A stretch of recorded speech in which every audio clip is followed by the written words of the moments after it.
random hotline. Sorry, we missed your call.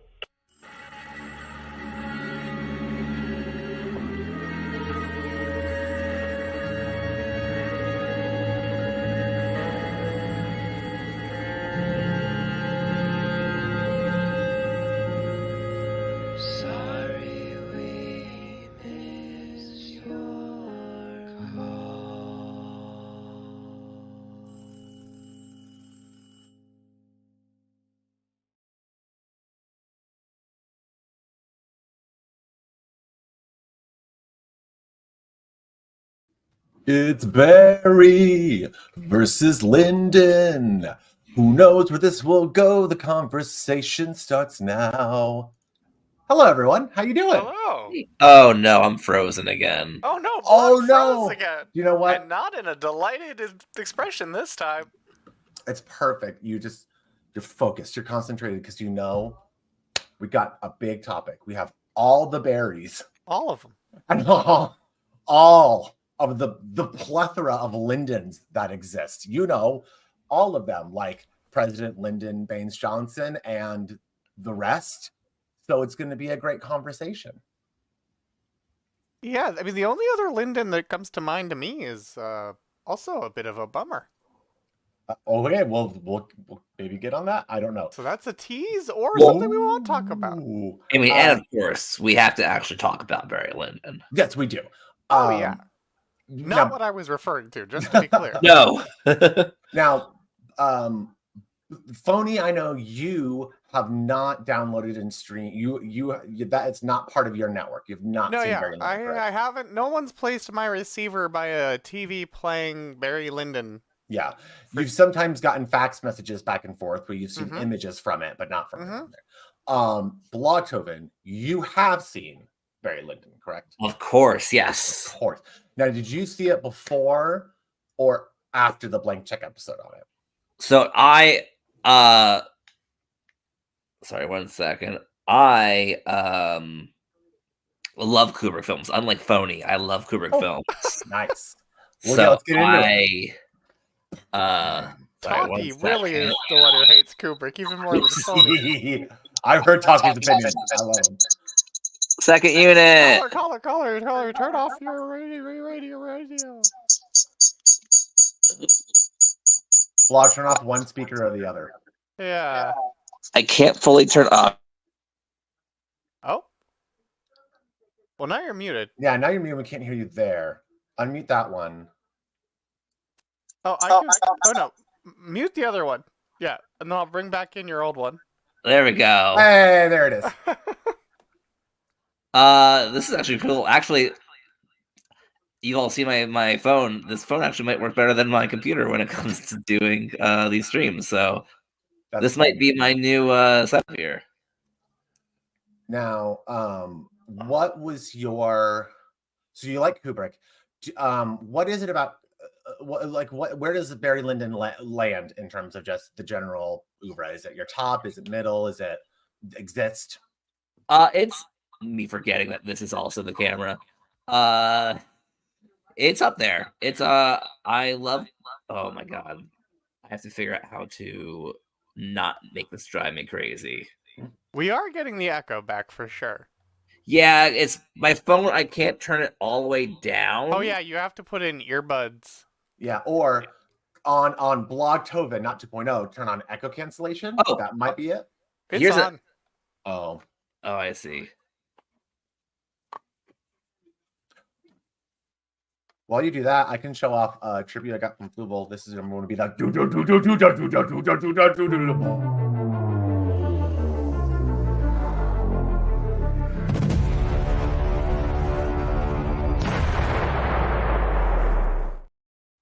I like mine better. Yours is good. This is what came in my. I believe it's either a prize or just another thing, but it is Fangs with Benefits mini zine packs with mini stickers. I don't believe I got the stickers, but I got the zines, which are very cute here. So this one's called Character Guide, and it has cute twinky little vampires on it. And it goes like this. I'm going to have to get my drag library story hour reading down, which I've never done before. Okay. Hi, I'm Dante, a vampire. I'm also an accidental familiar to a witch named Rook, who's also a magical grad student and a bitch. It's forever hot, fangs, and a best friend.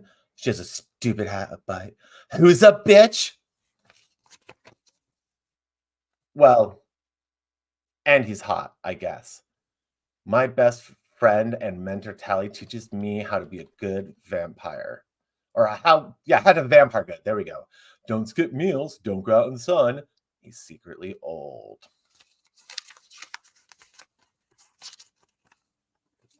I assume that the witch was a female. Stupid me. Rook has a demon fiend named Lilia. Oh no, we know from Baldur's Gate, demon fiends are things we don't want to fuck with. Also, there's this guy at the library who hates us. I think his name's Sebastian. He's so dreamy. And there's this hunky guy named Hunter. I think he's into me. Ooh, and that's the end of that one. Wow, this person like fucks as much as you do in Baldur's Gate. But more than our characters do. Well, yes. I mean, we are not doing a fuckfest run, unfortunately, as much as my intent. Oh wow. I mean, this is not like this is stuff I can show on here, but this scene does end with a little bit of rumpy pumpy. No comment. So I don't want to show the other half because it is a little bit more. Oh, this one's straight up those naughty. scenes will get a little blue. But you can also follow them at Fangs with Benefits on Instagram. And look at Block go! Woo! It's blocked on in 3D. Oh, now we're Quibi. I'm back. Yay! Yeah, that was gonna drive me crazy. I will firstly show off, as you could see with my camera view, my second unit is I have the last of the Beyond the Collar merch that I procured. Oh, I love it. Watto and Patrick and retired filmmaker George Lucas and Butterboy and Buttergirl and Grow Gizmo. And I also bought until the next batch of items comes, the dumbest George Lucas Talk Show merchandise. Oh boy. I'm so excited to learn what the dumbest one is. Yes! Yes! I regret not buying that so much. That's beautiful. Great hat. Great I hat. wonder- You and Patrick are the two who have one. The I was just two- going to say, does Patrick even have it? And that answers Yeah. that question. Patrick has posted himself in Watto hats and Patrick Cotner hats. Oh yeah, also Thanks for the Void was on Twitch 365 days last year. Holy That's shit. insane. Combo streak. How do you look at these bullshit stats? Everyone's talking Oh, about I it. can It's show like ya. it's like when I got like everyone was doing their Spotify stuff and I do YouTube music and I got nothing.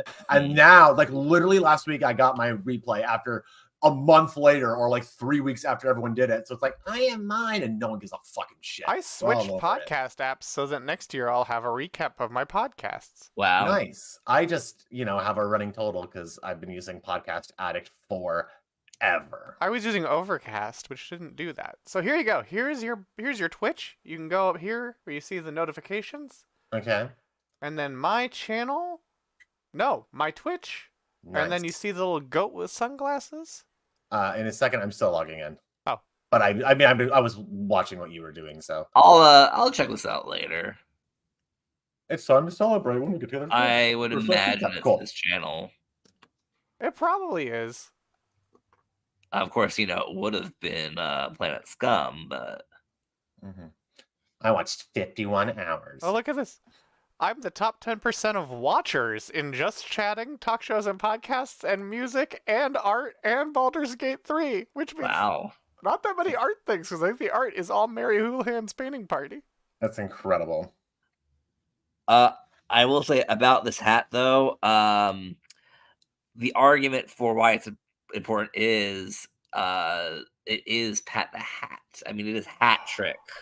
Oh, you're right.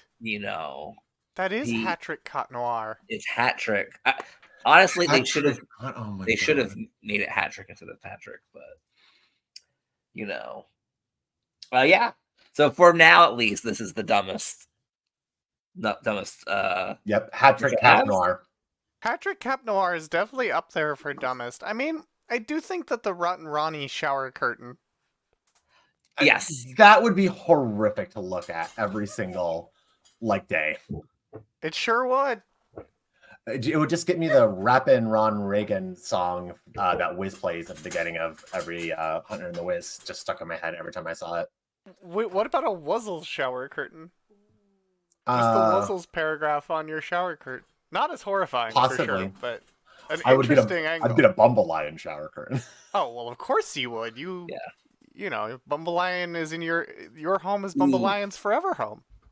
I suppose there's no reason for me to keep this secret, but it would be best to see it once it's here. But I think, one of the best combinations you could possibly think of.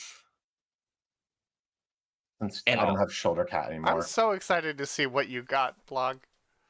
Yeah. Yeah. Also, I don't have my new friend yet. I can't show off my new friend. That's fine. Sebulba? Yeah. That was pretty fucking awesome. I was honestly shocked. I assumed there were going to be people bidding up more for that one because you would think it's truly. I mean, I'll wait to see it in person. It truly looks like art. I mean, it's like, I think it's a Dave. It's a Jersey Dave piece of. I mean, it's the first one that Dave got into painting on, so it's also historically a significant piece in an artist's body of work. I have a minor theory. I think because it's Christmas time, people are a little more tight in terms of what they can throw. That's true. Oh, true. And so I think people would have probably spent more had it not been this specific time of year. That's, I know for me, I basically I can't bet on anything. I do not have, the budget for it this time around. Plus, we already have one. I don't need to be greedy. That's true. And although I do have a friend of Jersey Dave, I only have the goo, which is all I really ever needed. That's a pretty top tier. I mean, that's that. Yeah, that I was I don't need any more friends besides goo. That's all I needed. And then this was the first one. I was like, oh, no one else is gonna bid on. All you want for Christmas is goo. Hey, chat, chime in. How many of you have watched Barry Lyndon? Have you been Lyndon pilled or no?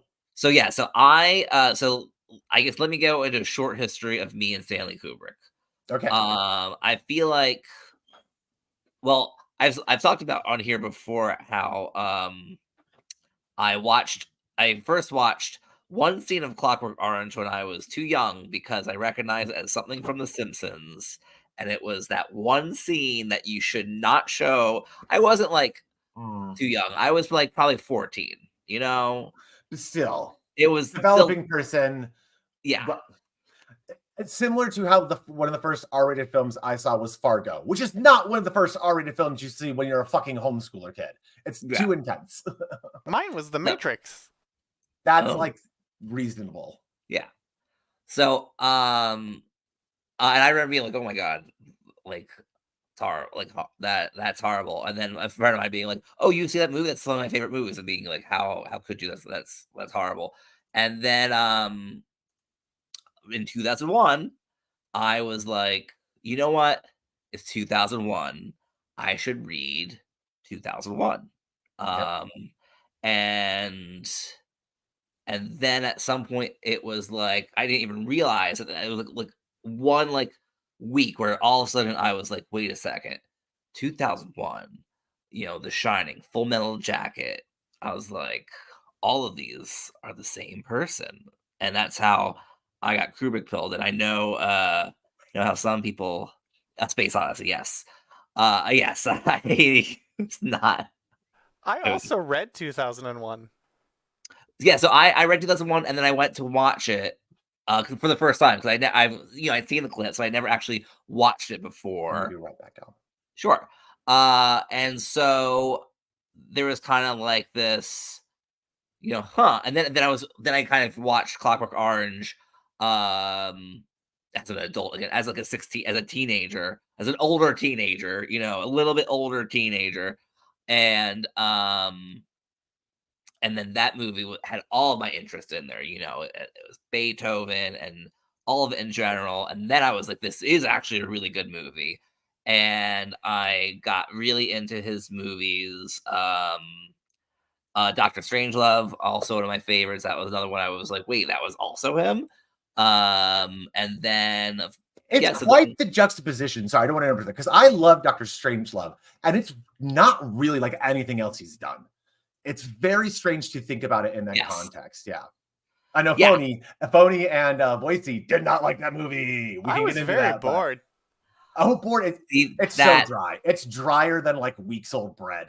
I think it also. I thought the satire of it felt very of its era. Yes, and it was like perhaps lockdown 2020 wasn't the time to watch a satire when you about how the rules of government are actually there.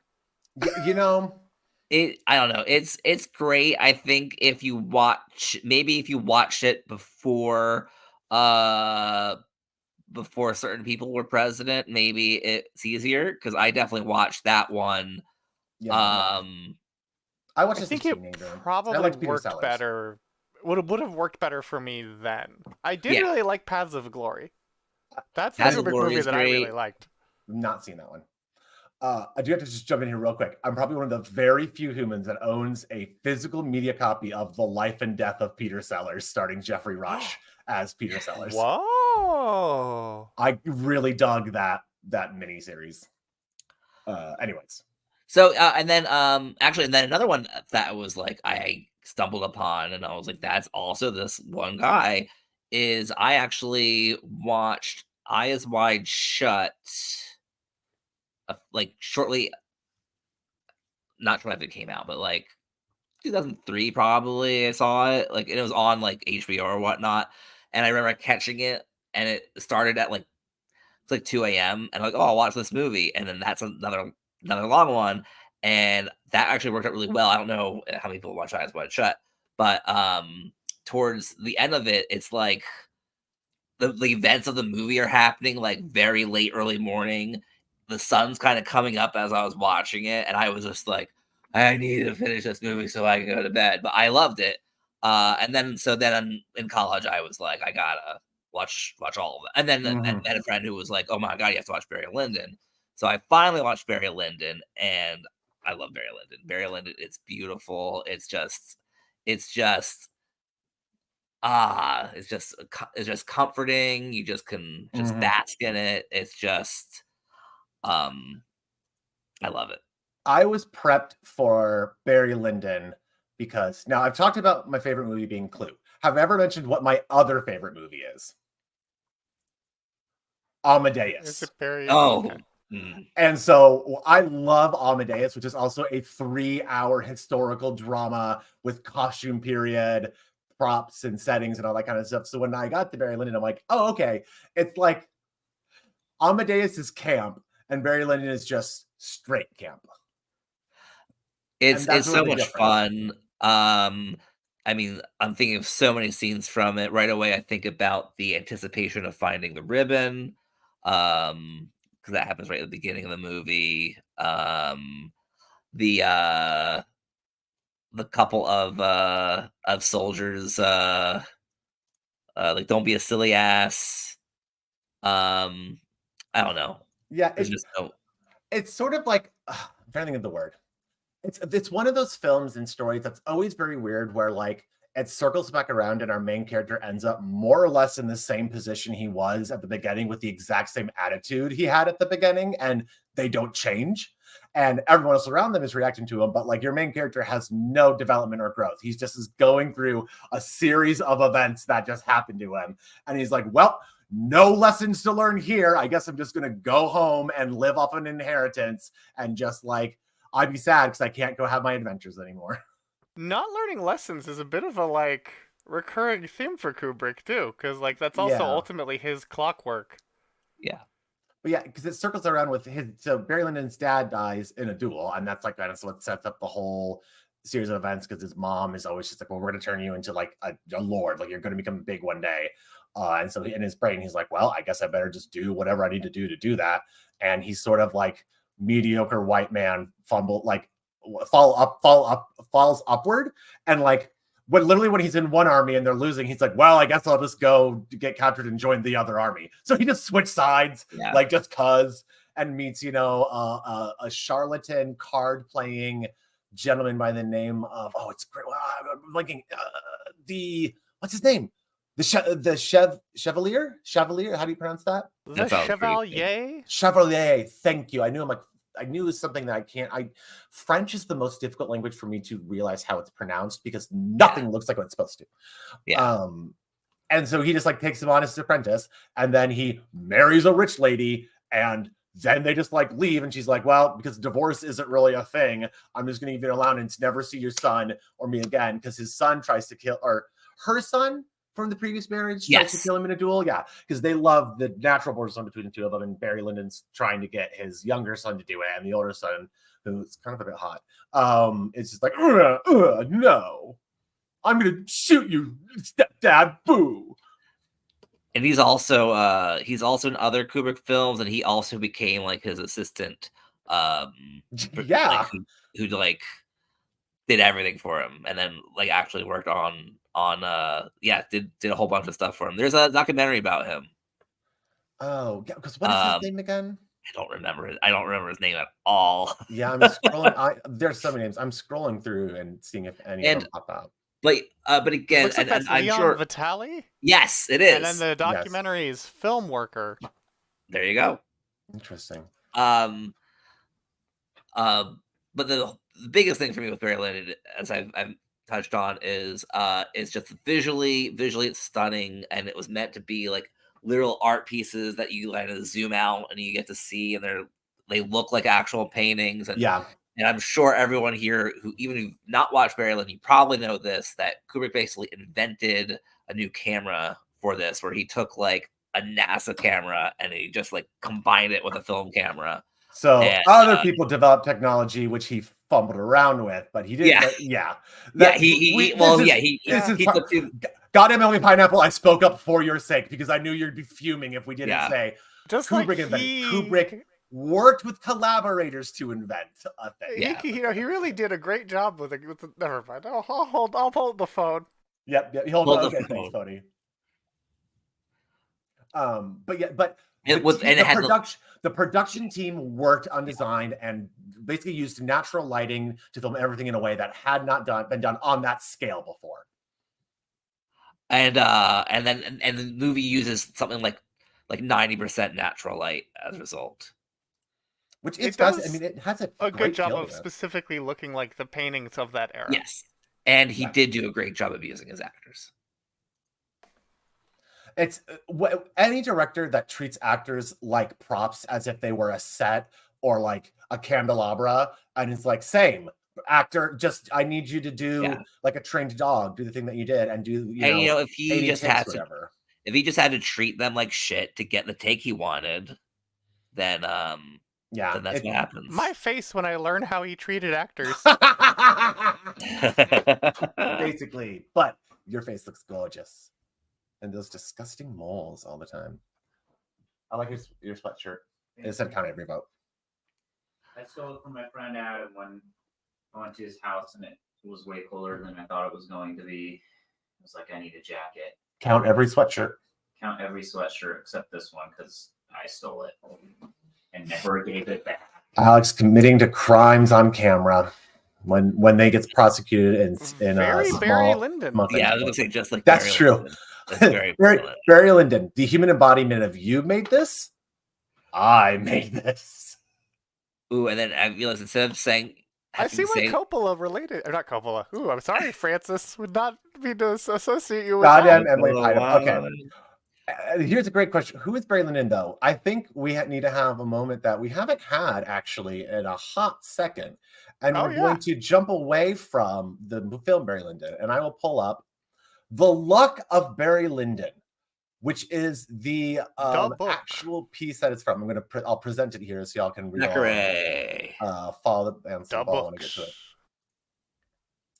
All right, here we go. But let me adjust that so that doesn't look nearly as horrific. So I definitely I mentioned I've read 2001: A Space Odyssey. I've also read A Clockwork Orange. I also have read from Novell the inspiration for Eyes Wide Shut. Okay. And I thought about reading this, I just never have. I feel like it's like not easy to find. Probably not. I mean, 1844. It's has an unreliable narrator because it's basically Lyndon himself is telling you all this stuff, so who knows what's going on. But Redmond Barry of Bawberry, born to a genteel but ruined Irish family, fancies himself a gentleman. At the prompting of his mother, he learns what he can of courtly manners and swordplay, but fails at more scholarly subjects like Latin. He is passionate, hot-tempered young man who develops a love for Nora, his cousin. Oh, he's got a Edgar Allan Poe going on. She is looking for a possibility with more available money because she is a spinster and a few years older than Redmond. The lad that is happens in the movie. Yeah. The lad tries to engage in a duel with Nora's suitor, an English officer named John Quinn. He is made to think he has killed the man, though his pistol was actually loaded with tow, a dummy load and heavily knotted fibers. Quinn, struck with a harmless load, faints in fright. Ugh! So then they're like, you got to run because you killed him. He's like, fuck. So Redmond goes to Dublin, and then he basically falls in with like a bunch of con artists, Tuesday Night's Baldur's Gate con artists, but he loses all of his money. And that's what happens to our enemies. So he's basically like being run down by creditors. So he's like, well, I guess I'll just join in the British Army infantry that's headed for Germany during the 7 Years' War. He's like, okay. So then in Germany, he like gets a promotion and he hates the army. He wants to leave. A lieutenant is wounded. Redmond takes him to a German village, and then he pretends to be like insane. Several days, he just leaves his uniform and then is like captured in German neutral territory. And then it's offered the Prussians just give him in on there. And so the Germans just realized he deserted to the British. They give him over to be hanged. And then he's just like, fuck the Prussians. I hate this so much. And I hate the British stuff. But I also can't desert. So then he just goes with Frederick the Great's army into the giant battle of Nunsdorf, which was a battle that involved over 100,000 men, and he just like barely survives because his mediocrity means he doesn't like get killed, but he just like weasels his way through. And then he just is hanging out, and the old spy that he's supposed to check on, the Chevalier. This is interesting. He immediately realizes that this is his uncle, the adventurer who disappeared many years ago. Is that in the movie? I don't remember that implication being part of it. That the Chevalier is his uncle. Who is his uncle? The Chevalier or Chevalier, whatever his name is. The Chevalier. Yeah, that's a twist that they don't put in the movie. The only I guess twist we get, which this doesn't seem to talk about, is his, I guess not uncle, but the family friend who like helps him out and who he sees die, and he goes, yeah. Kiss me, boy. He is the one that tells him that like, oh no, you didn't actually kill the guy in the duel. Surprise! They just needed to get out of there. So they end up in the Rhineland in Germany. They win a bunch of money, and then he's just like, okay, well, I'm now just going to settle down and marry some rich person. And it basically doesn't work. There's a huge scandal, and he and his uncle just have to leave, and he's unmarried. So the one thing that his mom told him to go do, he can't do. Now they're in France. And then he meets another Countess of Lyndon. So that's where we get the Lyndon from. She's basically like married to an old man. In the film, he basically dies of a heart attack because he's so pissed off at how terrible Redmond is. And he's just so mad that he just like dies. And then Redmond's like, oh, okay, guess I'm going to, get in here and marry the Countess, who is kind of like, I guess maybe I'll move in because I should need a man. And then he's like, yeah. And then he takes her to the castle, and he's being a dick to the nephew. Then the War of American Independence breaks out. Oh shit! And Barry Lyndon now has to raise soldiers because he's part of a regiment, and then he has to go to America himself. And he defeats his wife's cousins to win a seat in Parliament. I don't think this happens in the movie either. And then his stepson basically accuses Barry of trying to get him killed. And then Barry's own child, Byron, dies in a tragic horse riding accident, which is in the movie, because Barry's basically like, oh, he's a great kid. He'll be learning to ride a horse, early and stuff. But they're like, no, you have to wait to do it. And then the kid sneaks off and gets on the horse and dies. Oh, Papa, may I please ride my horse? Yep. And then the memoir ends with Barry Lyndon being separated from his wife and placed in Fleet Prison, and he has a small stipend that allows him to live in moderate luxury, and his elderly mother lodges close to tend by him, and he spends the rest of his life in prison until he dies of alcohol-related illnesses. Hooray! And Kubrick's like, I need to make this a fucking 3-hour movie now. Because I can't make Napoleon. Fine, I'll make the what the Barry I was going to say we never got that Napoleon, but now we do, I guess. That other Napoleon movie just came out. So, Goddamn and With the Pineapple, Joker. that's the answer to the question of With the who is Joker. Barry Lyndon. Just the way that Kubrick casted his movie with the Caesar Joker. Romero was going to play Napoleon. Really? No. Oh, good. I was gonna say he wasn't. No. He wasn't gonna wear his mustache. They were just gonna put makeup over it. Makeup on it. Exactly. I love that movie. I wish Weird- Caesar Romero was going weird to to play say this- Napoleon. Shoot. That this I don't know if it's my favorite part, but one of my thoughts I immediately thought of is I love just the very end title where it says like What is it again? it's like Let's look it up. I remember it's like really. It's sort of like. it's all of these events occurred in the Go ahead. Or you don't have it yet. Oh wait, No, I don't have it. I was just thinking off the top of my head. Yeah. I just want to very quickly. This is not part of it, but I just do need to. Why can I not? Oh, I have to. Is it There this it one? is. Epilogue. It Yeah. was in the reign of George III that the aforementioned personages lived and quarreled, good or bad, handsome or ugly, rich or poor.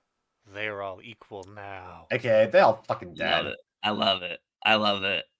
Why do I Chilling. find this hot? Why am I attracted to this pasty white piece of shit? I don't understand. If you like tasty twinks. Shut up! My friend literally can predict every single person I have a crush on Drag Race the most, and it's annoying. It's like, is it the Absolutely. tallest one that's a twink? I'm like, fuck you, shut up.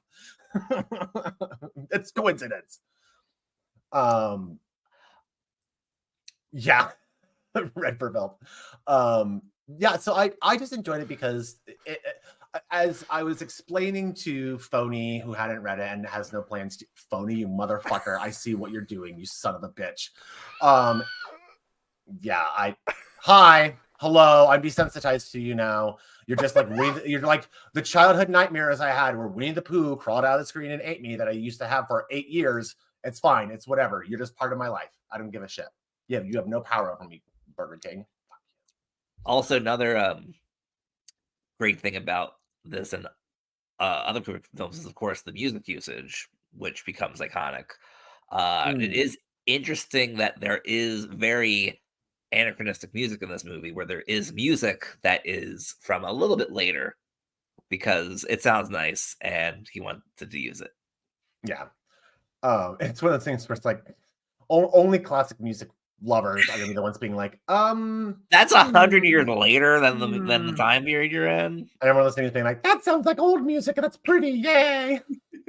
Did you know that Marie Antoinette reused costumes from Barry Lyndon?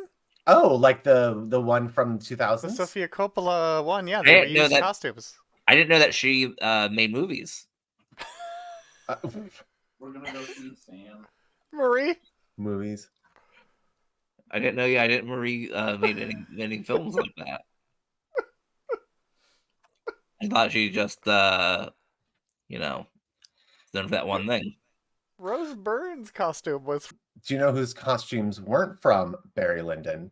The folks on the set of Barry, the TV show with Bill Hader. Now, who all here has seen Barry, and what do you like about it, and what do you don't like about it? I've seen Barry seasons 1 and 2. I started watching 3, and I'm like, this is no longer the show that I liked it before, because I am a big fan of Darcy's role in that show, and she basically Darcy's great on it. doesn't have much going on after that. And I It was gets like, better. Interesting. does it though? Yeah. Does it really? Yeah, Does it? yeah. When? It has a slump. For When does it sure. get better? Season 3 is a slump. And then 4's okay again? The finale is very good. I know disagree. the finale, but I you disagree. Okay. Yeah, I was actually surprised. I think the first 3 seasons are great. I do not like the 4th season. I'm tried hard to like it. And I was enjoying it, and then the last episode I was like, no, I that definitely think the first season's best because it has more of the comedy. definitely. My my chiropractor and I talk TV a lot, and he's always been banging the Barry drum, and I'm just like, I can't get. It's so fucking dark, and it's like he's such a terrible person. Why do I want to watch this anymore? What's funny about it? Like at a certain point, I'm like, what's the joke? Bill Bill Hader. Hader, what is the joke? I understand the jokes in the first. I know what happens. I don't need to watch the last episode. Here's my suggestion for a viewer guide for anyone wanting to watch the good episodes of Barry. Watch the ones Emily Heller wrote. Okay, Those are all really good. That's actually not terrible advice in general. Watch anything that Emily Heller wrote. She did leave before the last season, so that doesn't help your problem at all. But I mean, but it's fine.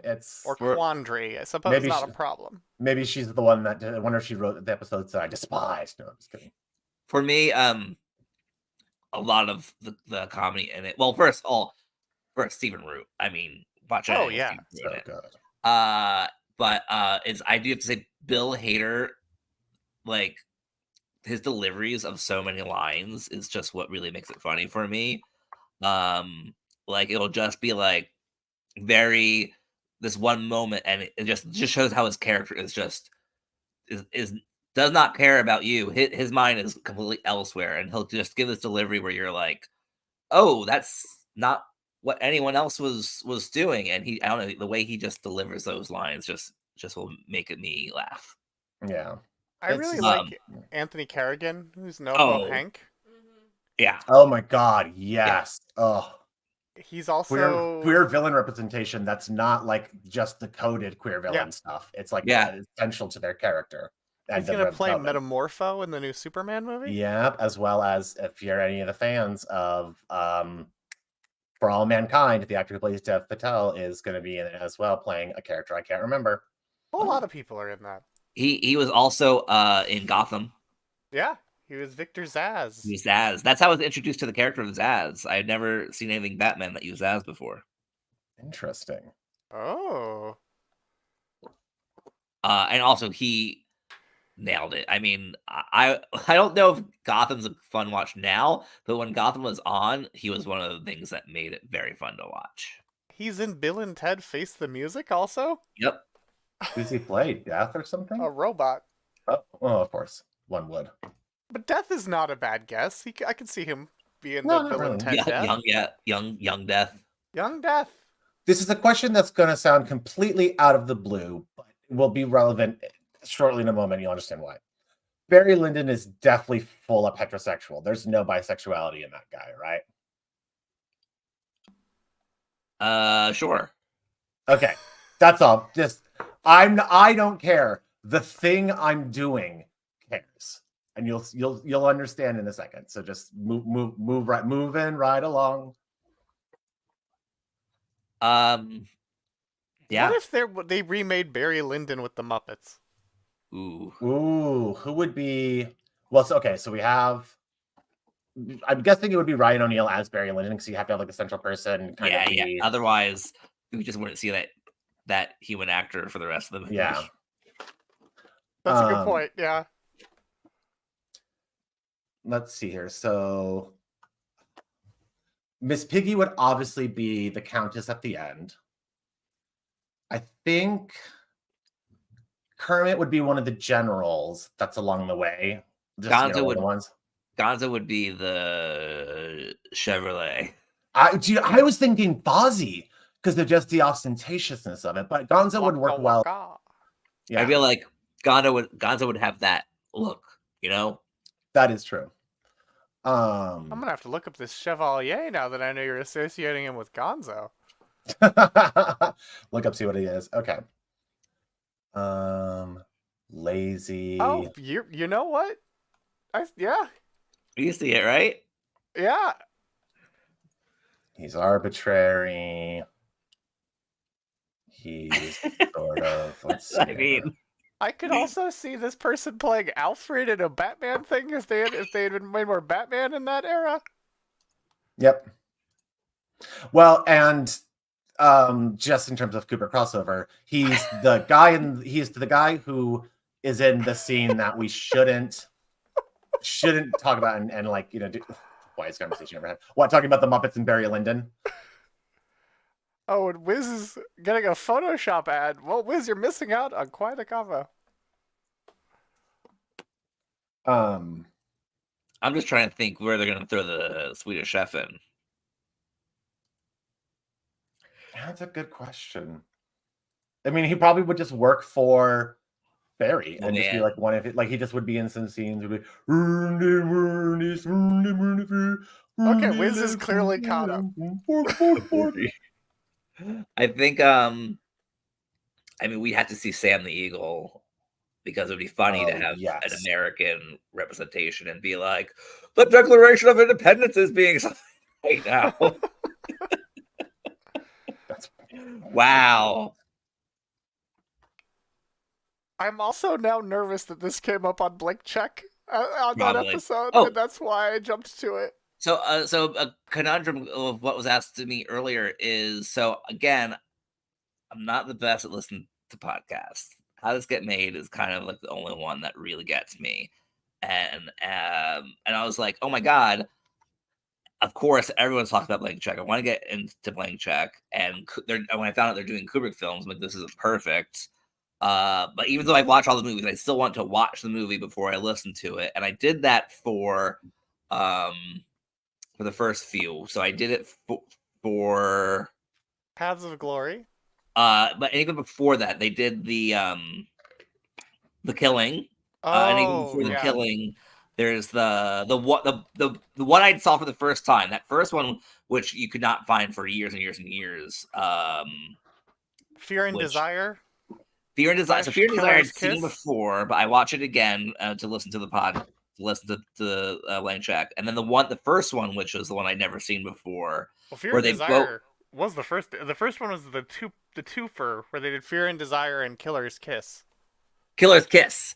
So yes, I forgot Killer's Kiss. Killer's Kiss I had seen before, and the other one, Fear and Desire, you couldn't watch that for a long time. It was only recently that it's been like a streaming option. Sam the Colonial Eagle. And I enjoyed it, but I don't know. I just fell off. I just was like, I don't know. It doesn't have the same. It almost, I guess it does. Maybe it doesn't work unless it is a bad movie. I don't know. So you might just specifically like podcasts about bad movies. Bad movies, yeah. Mm-hmm. That's fair. Yeah. I definitely listen to more of those then.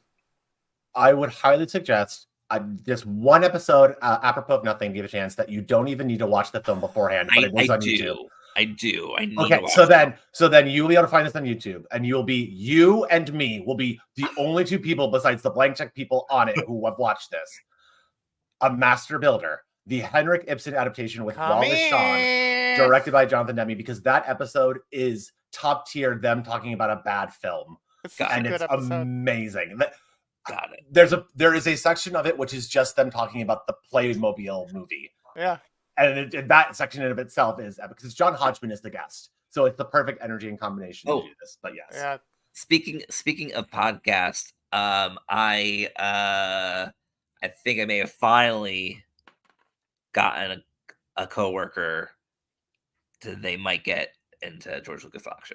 But it's the not worst a podcast. Yeah. The worst podcast. But he said, is there a way to listen to it as a podcast? And I told him there is, because I believe Macaroni has made it available as a podcast. So you could do it if you want to do it. It's available out there. I mean, they could also just listen to the YouTube. Yeah, or you could just do that.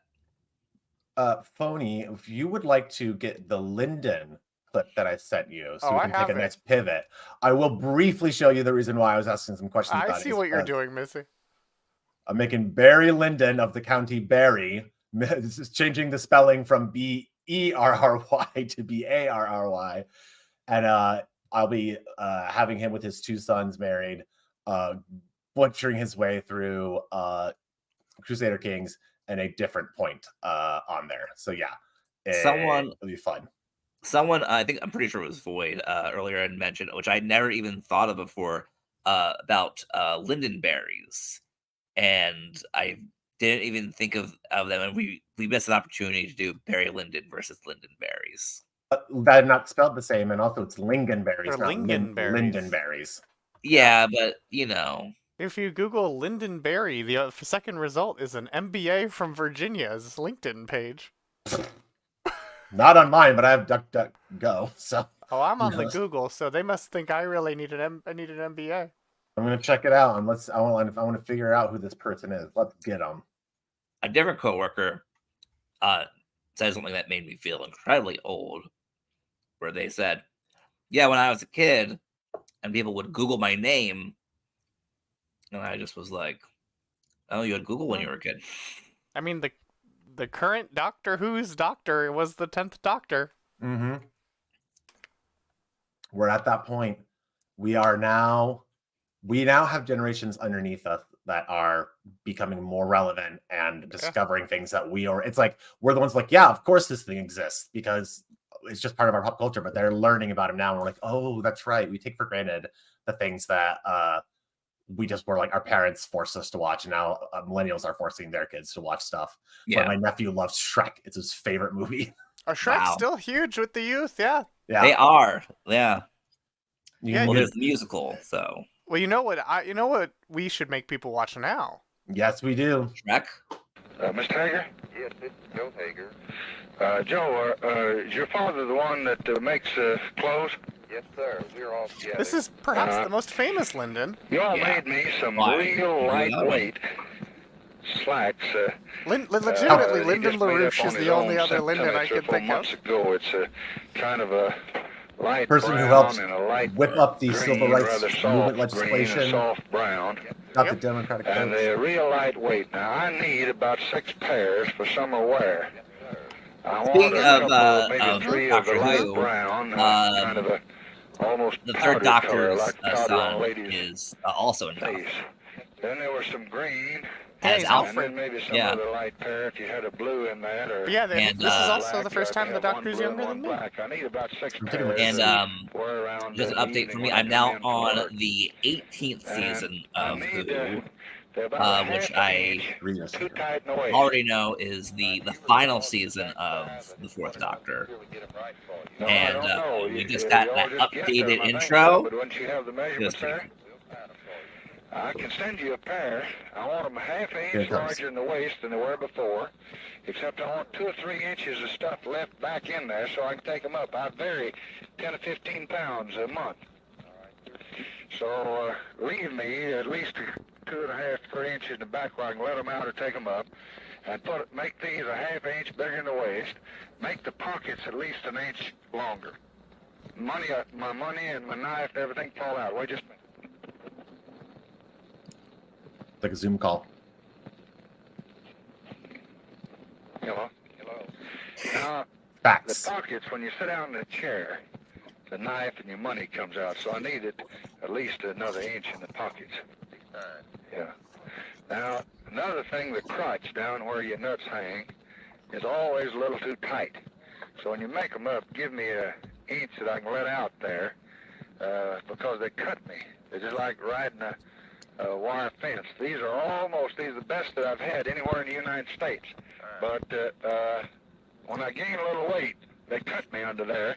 So leave me, you never do have much margin there. Let's see if you can't leave me about an inch from where the zipper ends, round under my, back to my bunghole. Bunghole! That's So I the can get magic it out there if I word! need to. And be sure you got the best zippers in them. Oh, that's a just love complete. that So there is more wild things about that Doctor Who birth, like the Doctor's son-in-law thing. Because yeah, the Doctor's daughter, who plays the Doctor's daughter, gave birth to the Doctor's daughter. Say that 10 times fast. The Doctor's daughter, who played the Doctor's daughter, has given birth to the Doctor's daughter. The Doctor's daughter, who played the Doctor's daughter, has given birth to the Doctor's daughter. The Doctor's daughter, who played the Doctor's daughter, has given birth to the Doctor's daughter. I like it. It gives me a sort of familiarity. I know I stopped, Void. I'm glad you stopped. Did you want to hear that 10 times? I Did you was want glad that you 7 stopped. more loops? Oh yeah, Georgia Moffat, also not related to Stephen Moffat. Yes. I don't think I've seen much of the Fifth Doctor. I was trying to conjure it in my head. I think I've just seen like a spare episodes here He or there. wears as in celery. And I you know, why? Because that Ford is typically everyone's favorite Doctor, and I am enjoying him, and he probably is my favorite Doctor. But I am so ready to move on to a different Doctor. yeah, he's just there for a long time. At a certain point, It's you're like, just the pacing gets off because you're used to him regenerating every like few years or something. well, at and this all of a point, sudden I'm it's like, who would even think that he regenerates? If you watch him the last 7 years, you wouldn't think it ever happened. yeah. So, like on the front page of Wikipedia, Baldur's Gate wins the Game of the Year at the Games Award. They thought, this is important. It's going to be front page news. Yeah. Shuti Gatwa, the most current Doctor, is 31 years old. He's younger than my sister. But I think I mentioned it last time is the 70th season. I really went through like that was great. Like Ramana in general is good, but Ramana the Ramana 2 has been great. Like that has really helped bring life into the show. Mm-hmm. What's up with Lady Bird Johnson? Why is she called Lady Bird? I don't. That still has never like rung. It seems like it's fine, but it's like a bit of a put on just to be like, oh, I'm just gonna make this my name. Let's see. During her infancy, her niece-maid Alice Oh. Tittle said she was pretty as a ladybird. Opinions differ about whether the name refers to a bird or the ladybird beetle, the latter which is commonly referred to as a ladybug in North America. I think they probably didn't mean that one then. I mean, ladybugs are very cute too, but yeah. Oh yeah, but I mean, she was in North America. Yeah. And Unless apparently, Alice Tittle was like an Irish immigrant or something. A good point. Alice Tittle. And apparently, Tittle. Baker married the first Ramana. Or at least someone told me that. I didn't look it up. Lala Ward? Yes. I don't know. Do you want to know something really? It's kind of unfortunate. It's not like the worst thing ever, but Oh no. Well, it's just Tom Baker, when he went to do acting, just like left his life behind. He left his wife and kid that he had and just was like, I'm doing this. And that was it. And like, no going back. So it's one of those weird things where it's like, I mean, you gotta make decisions you gotta make. Like, I'm not like trying to judge someone for leaving a relationship, but it was very much just like one of those things where it's see ya and done. Oh my god. See, I didn't know this either. Oh, did she? I forgot she was married. Yeah. Yeah. That's like the fact that the lady who plays Trillian in the Hitchhiker's Guide to the Galaxy TV show, Pamela Stevenson, who also was randomly on SNL, is married to Billy Connolly, the Scottish comedian. And it's very odd. And she also, after she did acting, she got she's a doctor because she got a degree in like psychological medicine or like psychiatry, something about that. That's wild. So you're not kidding about how much Tom Baker left his life behind. According to Wikipedia, he lost contact with his sons until he bumped into one of them at a pub in New Zealand. Yep. And then they were like, I guess we're going to resume our relationship. Yep. No, literally, he just like had a mental separation, a break, whatever you want to call it, and just was out of there. I mean, gives me hope for myself. Oh no! I'm gonna go. Mary Lyndon, or why you should get out of being caught lying by making a better lie. That is, you know what? That is so true. That's a great summation of what happens. It's just if you keep bullshitting and you're a white man, not to get too much into race because race relations were different at that time.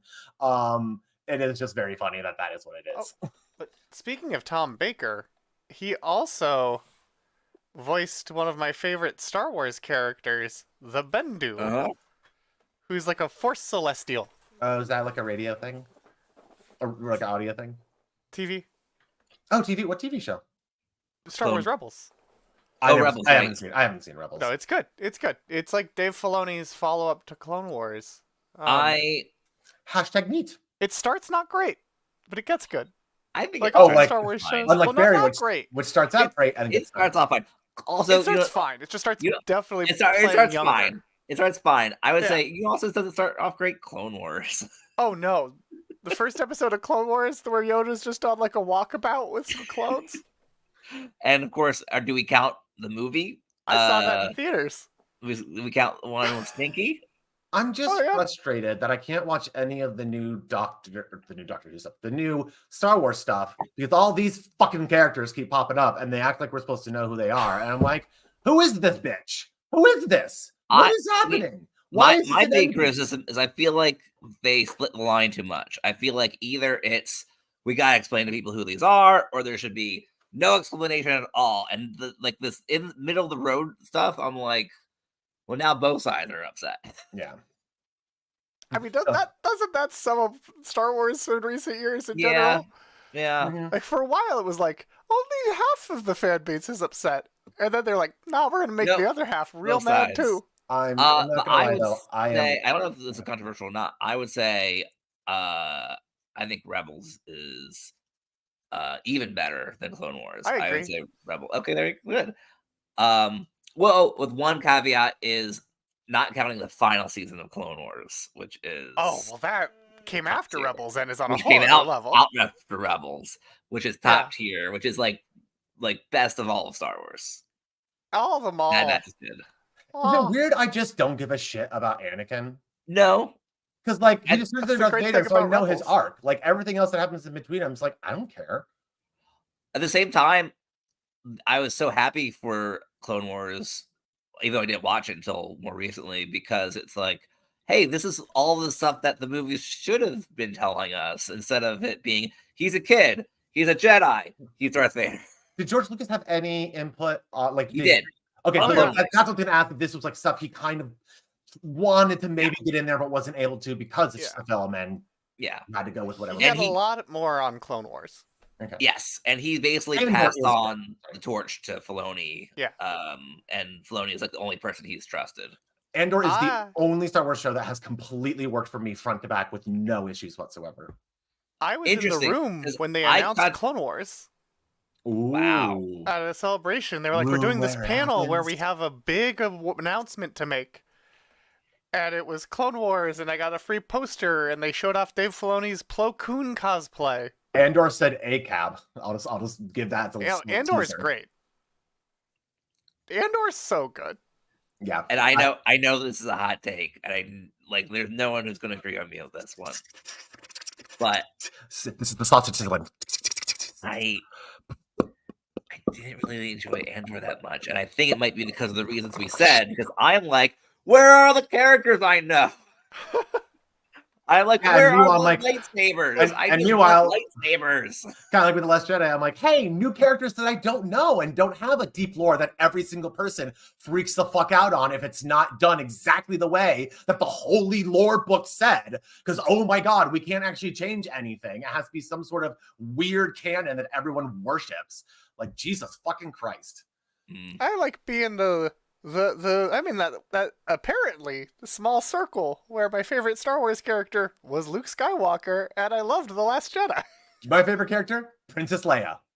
Do you know what I Yeah. did when Princess Leia went Space Mary Poppins? I'm like, fuck yes. And everyone's like, that was dumb. I'm like, all the Star Wars is dumb All if you that- think about it too That's the long. point. The point They they're have done. a giant planet that can blow up other planets. How? How does it get that much energy and it's contained? It would blow itself up with all of that type of power. I feel like I've said it on here before, but did people want to guess what my favorite character is? It's Is it not. Max Rebo? It's- No. I know it's not Watto. Ironically or whatever. Is that? No, it's not Watto. Okay, okay. I like Watto only because now of the Watto stuff, but he's No, not, I'm not like I'm I not following love what he's Watto. talking- Yeah. Or Yeah. that's also Geth. Geth also loves Kid Fisto, right? Yeah, Before I Geth guess, loves Fisto. I'll say my Star Wars that's a good official one. forum name was, and I got this before anyone else. You think people would be rushing to get this screen name, but somehow I got the username Jar Jar Binks Rules out of everyone else. Snatched it. Fucking got it. And I was literally going into the forums, not even trolling, genuinely telling people why Jar Jar was funny and why the things worked and why it was great to have a comic relief, like to get rid of some of the like I just loved him. It was like a perfect junior high person for it. And now that I know that Ahmed Best is amazing, I love him more. It's like, yeah, he did what he was told to do. He literally did the thing. My favorite tidbit I heard about Clone Wars is, again, as we established, George Lucas had influence on it, and he supposedly he said that C-3PO in Clone Wars should treat Jar Jar Binks with the hatred that the fans have for him. Yeah. So welcome back to our Barry versus Lyndon discussion. Do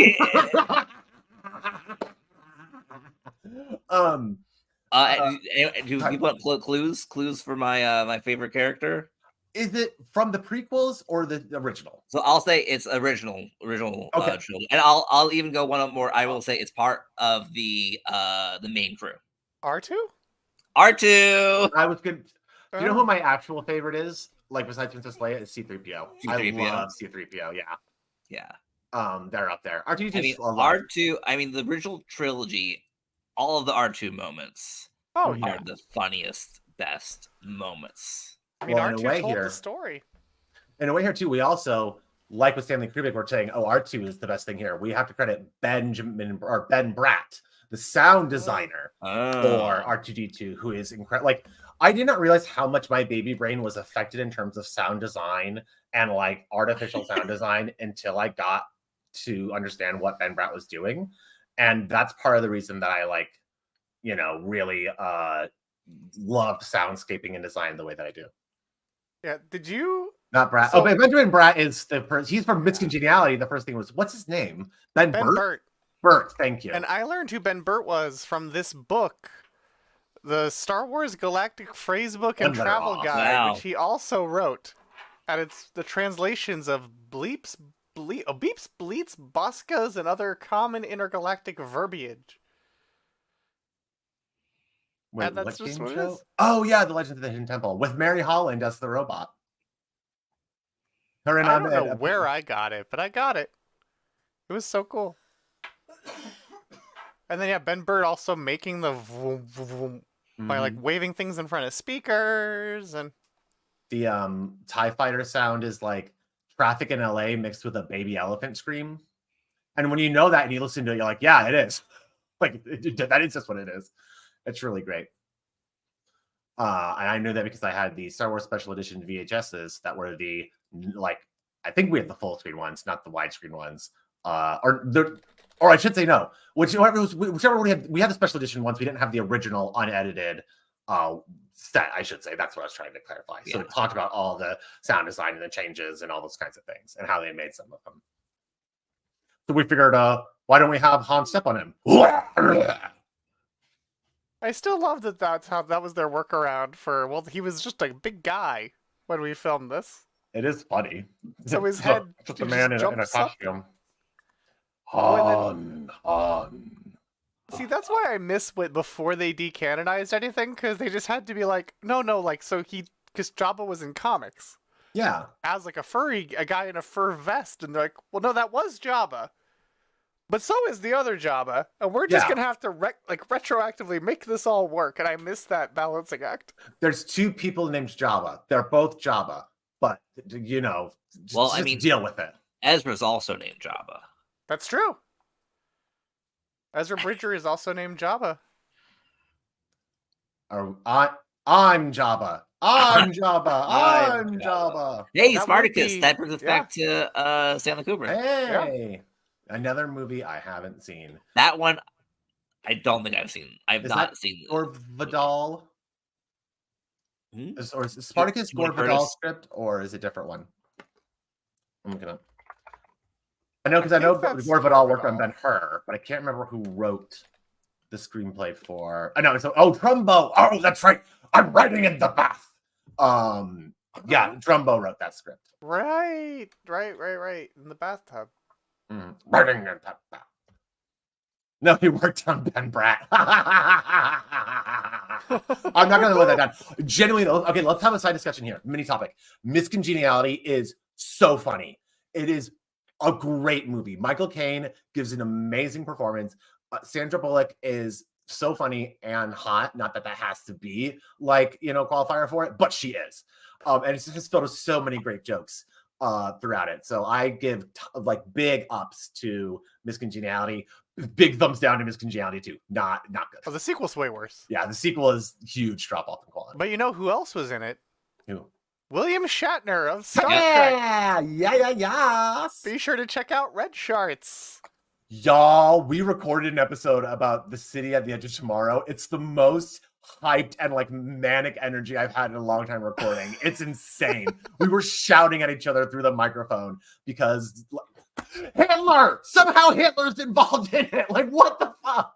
Yeah. We can't escape it in Star Trek. Oh my Yeah, gosh. and I don't Star think Wars, Barry Lyndon. And I don't think I don't think that's the same episode where spoilers, where where Kirk and Spock have to dress up as Nazis. No, it's not. Sorry.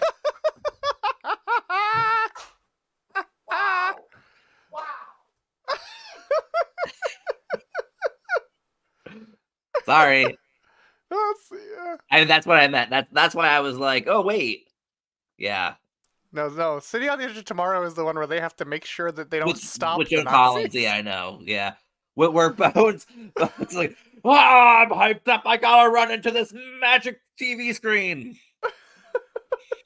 You're actually fine. I wanted to take a second to look for where my vape went anyways, and there's no cool way to do that. So this gave me an excuse to do a bit and just to check the pockets of my jacket. No, that is not that episode, and I'm very glad. And so that happens. I don't want to do any spoiler discussion. I'm not even gonna reference the reference within it. But we talk a lot about a movie that I saw that had a lot of parallels to that episode. But much like Barry Lyndon, Star shit. Wars used no artificial light sources. Is that true? No. Oh, okay. It's all artificial. It's all. I didn't. Not all. Well, yeah, duh. Tunisia's not. Here's what the thing is. I was thinking. Literally, my brain interpreted artificial as fluorescent. That's all that I was doing. Yeah. Well, I mean, and now they use more because the lightsabers actually emit light now. Wait, really? They have physical lightsabers? Yeah. Well, they're like the prop ones, just hardier. Yeah. And now on set, the lightsabers actually emit light, whereas before they were just spinning foil rods. It is very funny when you have the clips of just the wooden planks that they're just smacking against each other. It's I just love that ILM was like, okay, so we're gonna make these swords. What we have to do is make them so fragile that if they hit them together too hard, they break. What is this, Star Trek? That sounds like the kind of thing they do on there. It does. It does sound like, yeah. Okay. I could see Gene doing that. But do I know what? 2001 and Star Trek the Motion Picture get compared a lot. Well, yes. Oh, because why? Because they're both slow, ponderous movies in space. Oh. I mean, Star Trek the Motion Picture definitely was directly inspired by 2001. Yeah. Oh, yeah. So when I was young, we watched Star Trek 2, and I asked why we didn't watch Star Trek 1. And my dad was like, it's a very weird film. And this is what I heard him say. It's a very weird film. It's about, they meet this this they say God is like this space being. I'm like, well, okay, it's weird. I'm like, a space being? What the being? That's really so there's a giant being in space?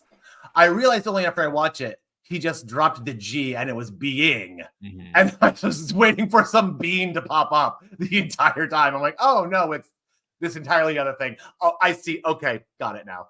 But yeah, in his mind, because it was sort of like a God level power as his Christianity brain took over. He's like, brrr. Also, what's interesting is that it sounds more like Star Trek 5, which was what Star Trek 1 was supposed to be. What would God need with the starship? Or what would God need with the starship? Yeah, V'ger's its own whole other thing. Oh, yeah. As parodied in Futurama. It is very fun to see all the Futurama references for Star Trek as they're happening. It's just like, I get that now. And I guess more hot takes. Well, it's still good. This is we're serving up some lukewarm takes. I'm going to be honest. We're a little bit hot, but like I don't think we've said anything that's like crazy or insane quite yet. You should have been at the bar when I told my friend think Last people are Jedi pretty is my mad favorite about Star Wars. I think people are pretty mad about my comment about Andor. Oh, That well, was a but hot like, take. you just said you didn't like it as much as other stuff. You didn't say it was like trash. It was implied. Oh, well then fuck you. Hey, now we're all gonna have issues, buddy. Oh, so you like fascism? Yeah. Oh, hey everyone, Blog likes when fascists win. Because he I didn't like Andor, which must mean that he's part of the alt-right, right? I like when How you Kirk do and online Spock have to fighting, wear right? Am I Nazi doing good? uniforms. Yeah, exactly. Andor, they needed more Nazi uniforms in there. Oh, it's actually really funny. Taskmaster, now we can jump in there because Wait, wanted how to- did that make you remember Taskmaster? Here's what it's Maybe they were Nazi Master uniforms. race. Taskmaster. No. Here's it's let me get that. How about I actually tell you what it is, and then you'll know. Which is I need to look up the actor's name. A 'cause novel approach. He did not use his stage name that he used in Taskmaster. But no, not Doc. I need Doc Brown, the actor, not Doc Emmett Brown.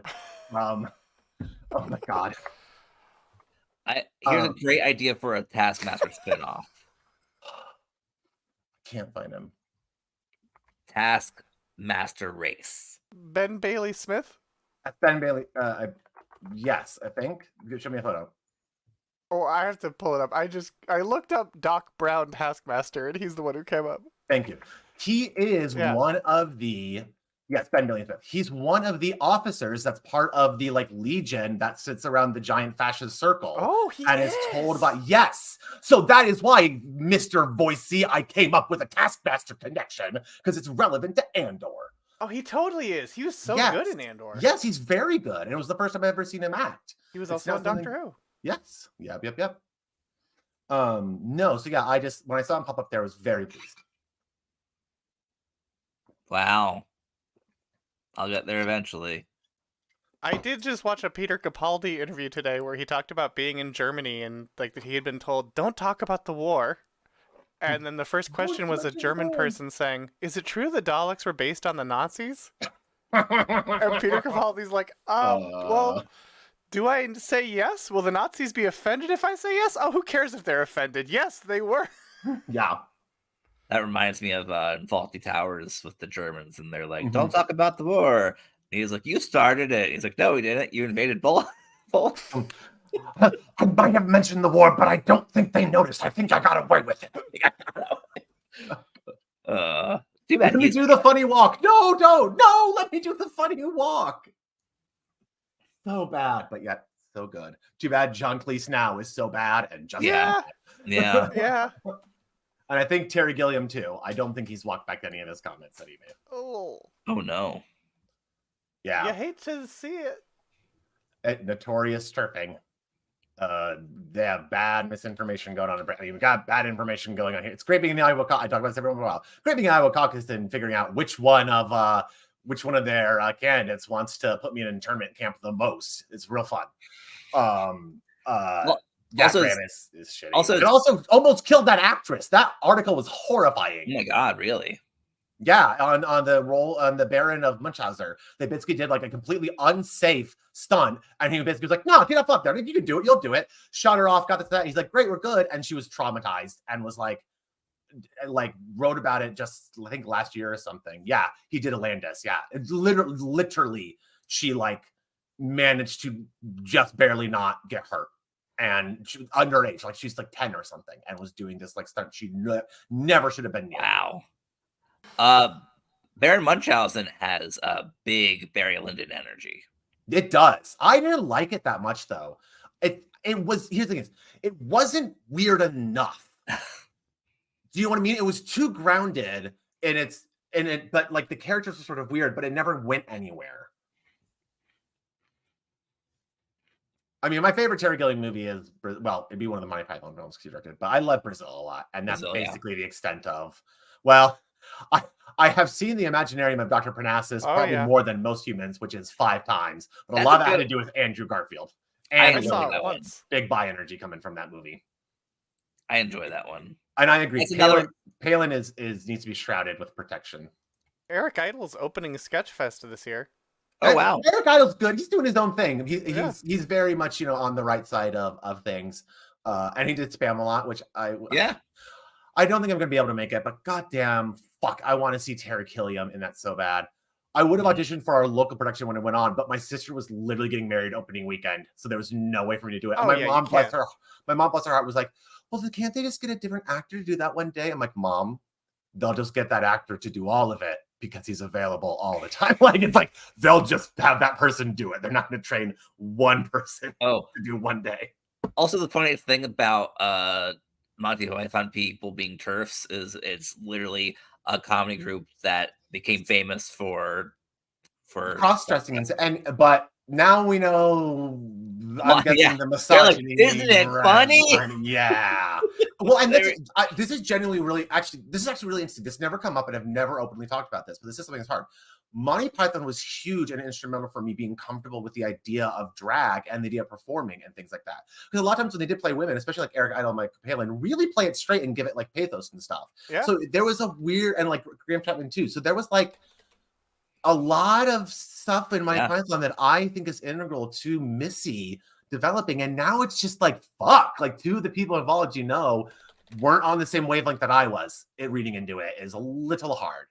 You know, but it's just that's a fascinating element to me that drag in Britain, there's sort of two different lanes. Like drag queens in Britain have frustration with straight male actors that do drag and do it in a misogynistic way. And then people say, oh, drag is misogynistic. It's like, no, it's not when it's being done by queer people. Sometimes it is, but it's mostly these like straight male people who are doing it and throwing just a bunch of, you know, old vaudevillian hack jokes in there that make it sound worse than what it is. Like Barry Humphries fucking Dame Edna was a transphobe. Like what the actual fuck? Oh, yeah, I don't understand how you can do that. Yeah. I don't understand how you can do that. It's just I gotta refill my drinks. I'm too angry. And also I'm just like foaming at the mouth right now. So yeah. You're phony at the mouth? I'm phony at the mouth. Hey. I gotta drink whole. But yeah, no, that is a bad berry. Just think of other Barrys. There's Barry Bostwick, who was George Washington, which is kind of like being Barry Lyndon. What was he, George Washington? Oh, in George Washington. In the TV, the miniseries George Washington. He was the titular George Washington. He played the titular character in George Washington. He was also in the straight-to-VHS sequel to Big Fat Liar called Bigger, Fatter Liar. In 2017. Oh, yeah, he was also FDR in FDR, American Badass. Oh, and that's getting close back to Lyndon with Lyndon Johnson. I wouldn't be surprised. Oh, Jesus. Uh-oh. No, it's nothing. It's not that kind of a thing. It's nothing. No, it's that in it, FDR got polio from werewolves. Oh. And the werewolves are behind the Axis, and so he has to take out guns to stop them. Is there a record for an actor who's played the most amount of presidents? Kevin Sorbo's Abraham Lincoln? Speaking of disappointments. Oh, wow. Ahmed Best is in it. Ahmed Best is in FDR, American Badass. I think we gotta watch this movie. But why is Ahmed Best in this? With Ray Wise. Oh, I'm gonna look into this.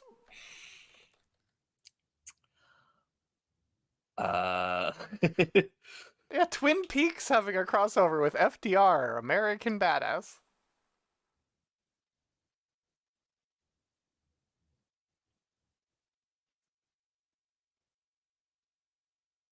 I am really curious about how actors playing presidents now. Which is something I think we've looked up before on this show. We've definitely talked about it. Yeah.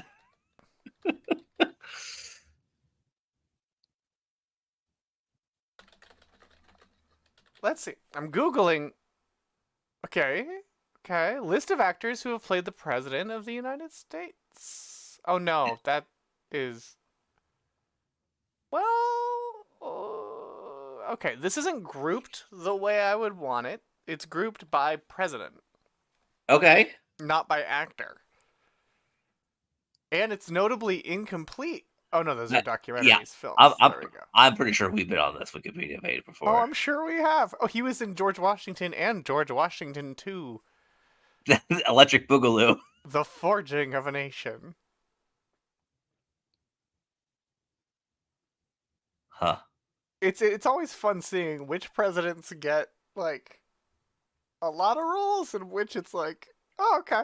Wow, there has been at least a single actor who's played William Henry Harrison. Yeah. I bet it took longer to make that movie than his presidency. It definitely did. Oh, but he actually kind of looks like him.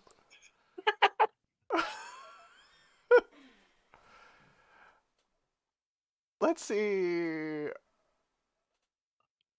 It would be a bummer to be the president where it's like, no one played you. Bill Murray? Yeah, in Hyde Park on Hudson, he was FDR. It's all about his affair with his cousin, Of course. played by Laura Linney. Oh, we talking about the movie that confirms hot dog is a sandwich? Yeah, we are. Yeah, we are. Um, Because they make hot dog sandwiches for the visiting British. now I need to rewind for 1 second. FDR American Badass. Was that Barry Bostwick that we were talking about? Uh-huh. Yeah. That's all I need to know. I'm pretty sure It I know was this Barry cover. Bostwick as FDR, and that Ahmed Best is in it. I heard it all, but the only part I missed was Barry Bostwick. I'm like, I'm pretty sure I know the cover of this movie. Oh, you definitely do. I'm going to the people who have played presidents now. I'd say that could be our topic for next week, but fuck it, we'll do the topic now. I don't really have much more on Barry's or Lyndon's, except related to Blaine Check. I was just thinking, one of the reasons that they don't want to cover Rob Reiner is because of his lackluster career for the last decade or two. And didn't he direct Woody Harrelson in the Lyndon Johnson film LBJ? He sure did. Huh. That's all. Has anyone seen it?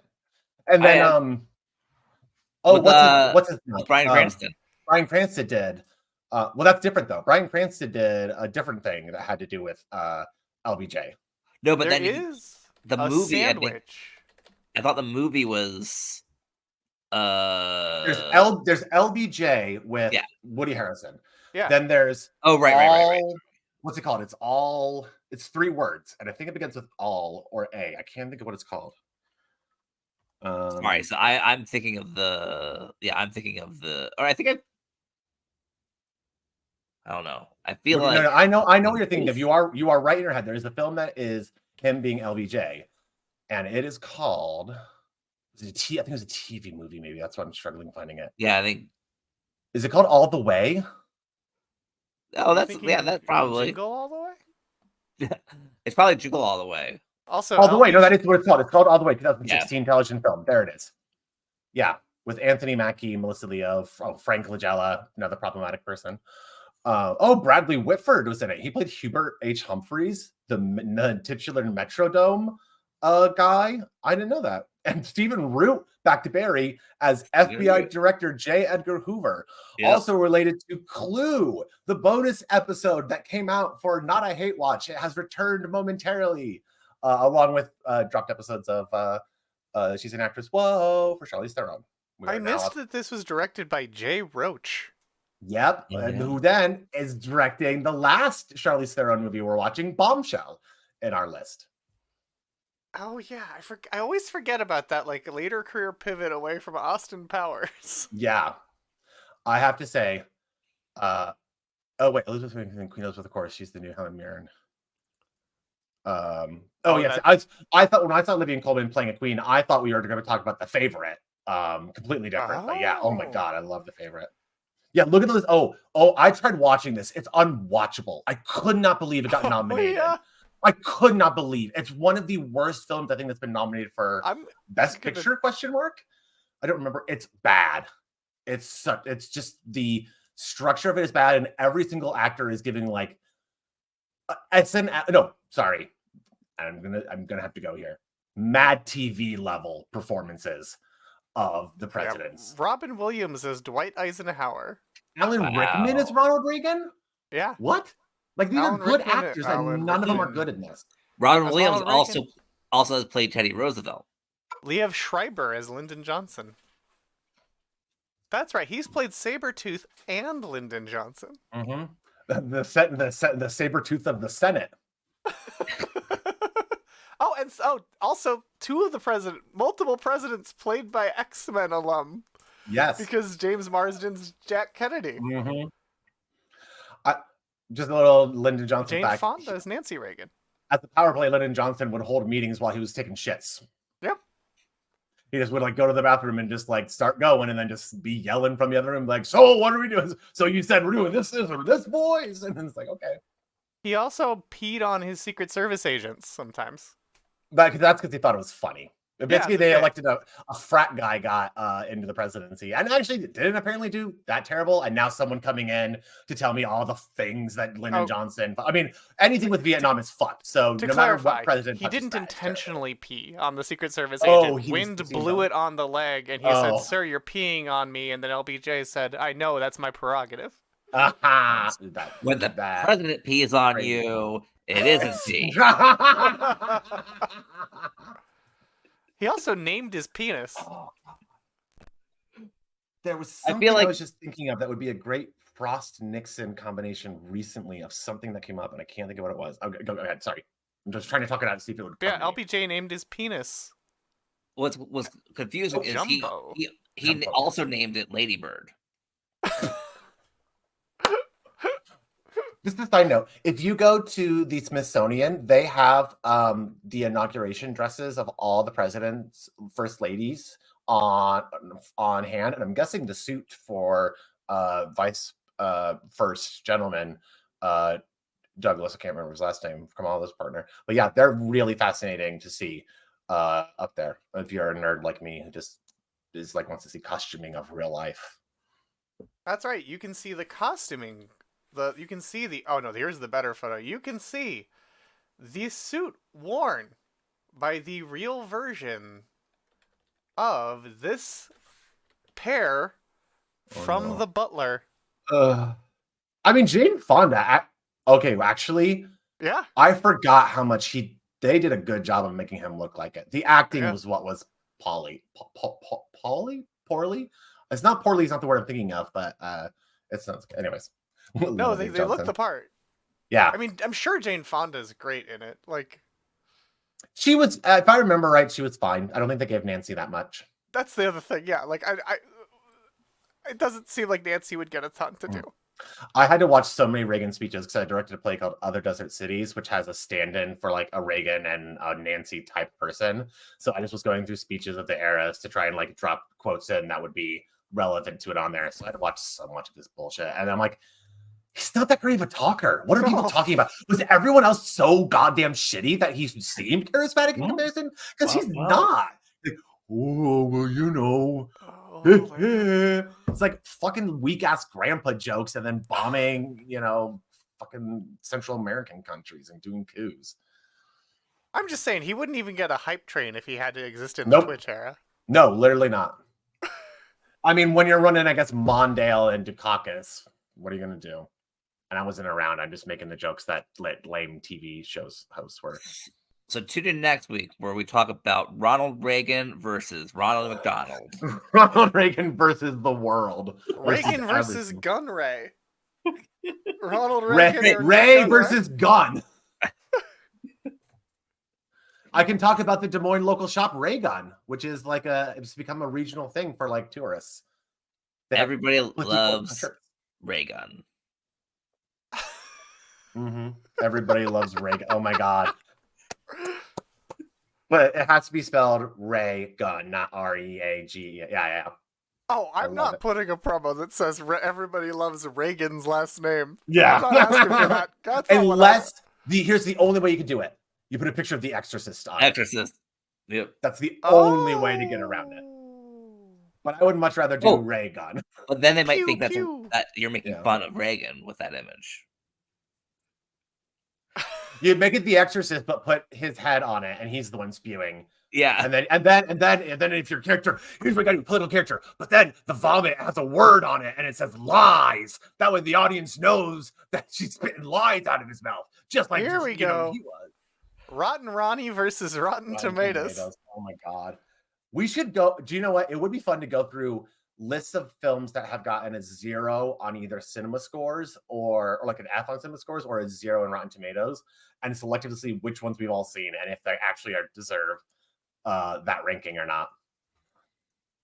That'd be fun. I would totally get into that. I wish I could see. Reagan has a lot of stinkers in his Rotten Tomatoes list. Is Bedtime for Bonzo in there? Oh, it's on here for sure. Brother Rat, Swing Your Lady. I watched Atomic Blonde for the podcast. And very good, by the way. I'll give you a slight spoiler. It's just great. I loved it. But they go to a nightclub and there's just a giant picture of Ronald Reagan in the background as a cowboy. So like pre-presidency, I was like, curse! I literally was just like mentally recoiled that he was there. And it was like, ooh. Interesting. Like in terms of they actually tend to have more films that are considered probably good in there. Because a lot of times they have cinema scores, it's like polarizing because audience, it's just like not for mainstream audiences, but it's not necessarily a bad film. I want to go look at it now, but we don't have enough time. So we got to table that and put it on there. Do you know what's funny? I like the story more than I like the fight choreography, but that's because I haven't seen John Wick. And so it's like my first introduction to hand-to-hand combat. Alice did not prefer it. But that made me, that physically, I was like, there were certain points I was cringing. The weirdest one for me, people getting shot, whatever, when they threw people downstairs, that's when all of a sudden I was like, this is too much. Oh God, I can't handle this. It's like people getting shot left and right. I'm like, okay, whatever. But yeah, people falling down the stairs, I was like, no, these people look like they're getting hurt really bad. Also, one of the most needly droppest movies ever, but I actually didn't give a fuck because essentially it was just my iPod running the whole time. It was all 80s synth, like deep pop, and I was like, yeah! It opened with Blue Monday, and I'm like, dun dun dun dun dun dun dun dun dun. I'm like, yeah, I'm gonna love this shit.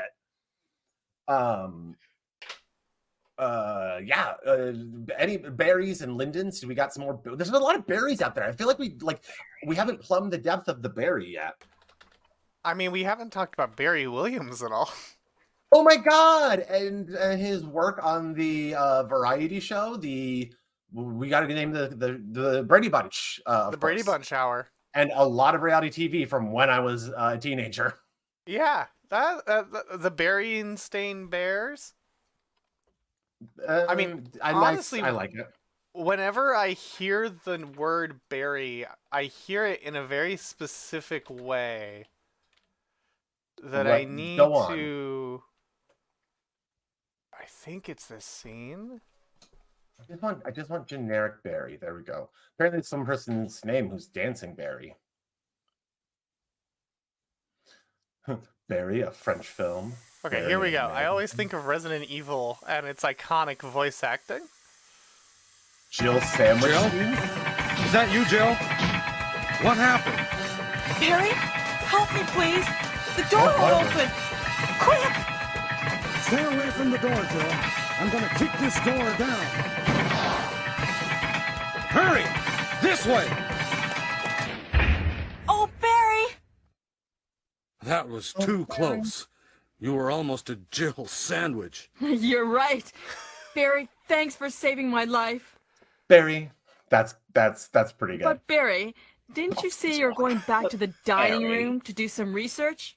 Why on earth are you here? The dining room? I just had something I wanted to check. Now, let's get back to searching for the lost captain and Chris, shall we? We can talk about Do Barry Was a Lady, the film that features the song Friendship, as well as Red Skelton and Lucille Ball. I mean, we don't need to. That's all you need to know. Oh. It's funny because I have people with Barry as a last name. So like Dave Barry is one that popped in there that we've mentioned. Also, Marianne Trump Barry, sister of, Oh, right. Who passed away recently. I do remember Misfits. Misfits? What is Misfits? I love Misfits was a British superhero. I don't know this one. Superpowered teens show. Which is not doing it credit. I'm just trying to remember a better way to phrase it. I mean, you described it as it is. We also Barry Gibb from the Bee Gees. They're like teen delinquents, yeah. And speaking of that era, Barry Goldwater, politician that was against was against JFK and LBJ in the election. Oh, I just brought up a random Google search for Barry Misfits. There's also Barry Levinson. I think the only thing that he's made that I kind of like really dug was Wag the Dog. Wag the Dog is good. He also did Men in Black. Yes. No, that's Barry Sonnenfeld, isn't it? You're right. I confused my berries. Yeah, I do that all the time too. And I literally, because I clicked on Barry Levinson thinking I was going to get Men in Black, and then remembered, no, that's not it. Oh, Toys! That's right. He did Toys. I fucking love Toys. I was so scared I had to leave the theater for Toys. Yeah, Misfits I remember was being British scared when I saw Heroes, it on but more TV. funny. Oh, he did Dope Sick. Yes. Yeah. Isn't we Barry also did Barry Sonnenfeld rules like at under 90 minutes or around 90 minutes is what he likes to make every one of his films.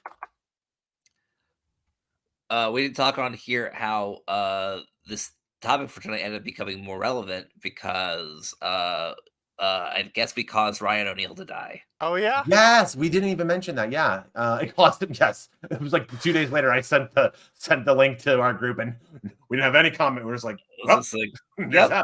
I didn't remember that he was in Barry Lyndon.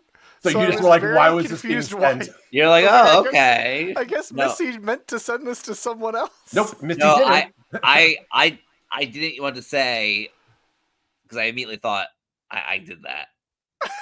I did that. I caused it. I mean, the quickest I've ever happened was I literally watched a TED Talk about a person who was a base jumper. I looked him up on Wikipedia, and he died an hour earlier.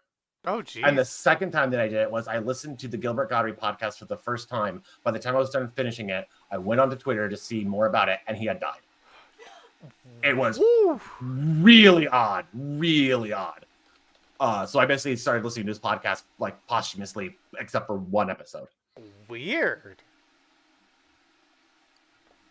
Like I literally, my brain was being like, did I do this, or like, am I just seeing this because I've been reading this? And I'm like, no, this is literally happening. It was odd. Yes, our R.I.P. Andre Braugher. That's a tough one. That's a sad one. Yeah. People point out online, but we've lost a lot of specifically Black actors way too soon recently, and it sucks. I hope there's not something more going on there. Just like with the health, issue and stuff like that. I know COVID's fucking a lot of people over, so we'll see how much of this stuff is related to it. That was sad. This is in Doom Room. We can prick it up. I will say he was easily the best part of Brooklyn Nine-Nine. I agree. I love when actors are able to play straight face so well, but still give like the slightest lilt where straight humor. Yes, and then they can get their beats in there. Oh my God, we haven't even talked about Barry White. The Reverend Barry White. Can't get enough of your love, baby. I like Barry White. I don't have much to say on Barry White. Weirdly, that's the only fact that I know. Yeah, he made good music for my parents. I immediately think of The Simpsons, like most things. I think of The Simpsons. That's what I think. He saved all those things. Yeah. There's I'm trying to think. It's not necessarily a deep cut, but there's a song on the Hitchhiker's Guide to the Galaxy movie soundtrack. I think is it from Barry White? Am I getting it wrong? I'm gonna look this up.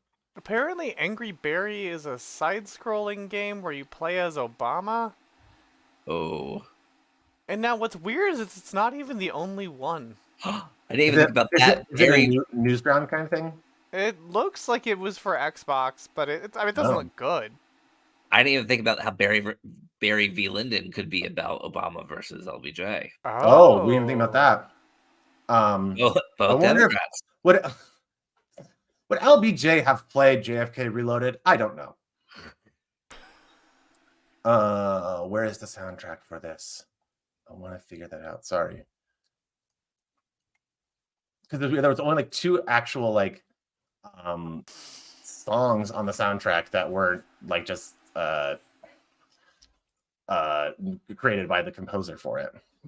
Well, of course, there's so long legs for all the fish. Mm-hmm. Yeah, so that was obviously written Yeah. for it and was a good adaptation. But why? I also said ha- before, I'll say it again. I think we're due for a reimagining of Hitchhiker's Guide. I would be okay with another adaptation of it. Like, It's weird because people who talk about the issues of what was changed in the movie, that was all changed by Douglas Adams. I learned he was working on it before he died. So that's very strange to me that a lot of people are like, oh, it's without his touch it didn't work. I'm like, well, no, actually that was all his touch. And yeah, and he outwardly said that every version of Hitchhiker's Guide should be different. Otherwise, why else are you watching it? Why are you gonna watch the same thing? I think creator of Star Wars, George Lucas, would point out it's not the first time that the fans don't care that it's the original creator who wants to make the change. Yeah, that's true. I will say, I think the only thing from the Hitchhiker's Guide movie that Al Green, that's what's on the soundtrack. I'm an idiot. Not. Continue. But the only change from the movie that I really disliked was they thought it'd be able to Brox's heads. Oh yeah. I don't like the head inside the head. I'm like, no, it's just two heads. It's just like the normal. That was weird. It's just like the normal concept of having two heads. I agree. Like, also controversially, Alan Rickman was great as a paranoid android. I don't know if it's controversial. I really enjoyed Zooey Deschanel as. Oh, yeah. I think Mos Def was a fascinating choice to play. That was good. It's different. It's just different. Like, I really enjoyed the performance. I can't remember the actor's name who did it in the miniseries because it's very British, which is in the book how I read it. But I really enjoyed just the sort of like energy that Mos Def got from it as well, because he made the character his own and in a way that made sense. He wasn't trying to just do like the book's thing, and it's like, yeah, this guy seems like an alien who is just but positively bumbling his way through everything. Yeah, it's really good fun. Douglas Adams wrote stuff for both Doctor Who and for Monty Python. Yeah. What has he changed his name for Mos Def? I can't remember. I don't think. Oh yeah, he's I can't think of what it is. Muhammad, right? Yes, thank you. As I was saying it, I'm like, shit, I know he's changed it. Yassine Bey. Yassine Bey, yes. All right. And maybe he is. I must be thinking of Cat Stevens. Yeah. Who also changed their name. Yeah, essentially the other famous one that changed their name. Yeah. The third one being Sinead O'Connor, but I can't remember if that stuck or not. I love Be Kind, Rewind. I always forget he was in The Italian Job, and that's how I knew him beforehand. It was essentially The yes. Italian Job, and then this. That's what I was thinking of. And then I also went and saw 16 Blocks because Mos Def was in it, and I was like, oh, this is a movie. He hasn't made a movie since 2015. Yeah. Or a TV show. But yeah, Be Kind, Rewind's fun. I like Michel Gondry. This is actually a very good point. Yeah, the less uptight one, because in the first one he's like very much like getting the rules out and getting the world established, so he seems much more uptight and like a little bit more on the note. But yeah, that the sort of like go with the flowiness of Ford was really done well by Mos Def. They played a lot of Cat Stevens on the oldies radio station I had growing up, so I had appreciation for him. But I never get that much into any specific artist's oeuvre, because at a certain point I'm just like, there's a sameness here that I just can't handle. I'm going through the list of other Barrys to see. I could talk a lot more about Dave Barry, but that's just, even by that point the humor was outdated. I was just reading it like historical comedy. I immediately thought of it's your cousin Marvin Barry. That's actually good. Marion Barry, who was the first Black Mayor of Washington D.C. and was he also the one that smoked crack? Is that a thing? There was one of them who had a controversy about, I can't remember. Oh, the mayor during his time. Yeah, it basically had a Rob Ford moment. I thought you were talking about Ford. Yeah, I'm like, no, yeah, it was just it was before that, I believe. Well, it was before that, and I believe that was the person who did it. I don't know if that's what I'm getting at. Oh, Barry Chuckle. So the Chuckle Brothers are a big thing in England, and I've never ever come across any of their stuff, and I'm afraid now to ask to be like, what is this? I don't know what that is. Oh, we didn't talk about Barry Sanders. That's a huge Barry from when I was growing up. Just remembering his if you like this, if you like sports, because he did 2 of them, right? He was the one that did baseball and he did football, if I'm recalling correctly. He sort of did a Michael Jordan switching thing. I might be thinking of someone else. I don't know. There's so many Barrys here, but not like it is amazing the amount of Wikipedia that's out there for specific people, and I always wonder how many of these like never get are there articles that never get clicked by people except for the ones who are writing it. There can't be. Other people have to come across it, but I always wonder what like the least viewed or interacted with articles are on Wikipedia. This is just a completely different hill from the Barry or the Lyndon. I don't even know who that is. Oh, there's a Barry from Archer. Of course. Coming earlier. Wait, who is that? Going to the Barry list to see. Oh, just a random thought. Oh, he doesn't in my head. have a Wikipedia. Random thought in my head is I completely forgot until this moment is there's a GLTS this Saturday. Oh, wait. Is that? Oh, yeah. Yeah. Oh, it's a streaming one, isn't it? Oh, yeah. LA, people. I'm going to be there the week of the shows. I'm going to be there February 5th through the 9th to go see George Lucas and that stuff and the Baron and the Junk Dealer. So, talk to me. I have no idea how many people are nearby there. Oh, yeah, of course. They're nominated for what was just nominated for what you fucking call it. The Banshees of Inisherin. Martin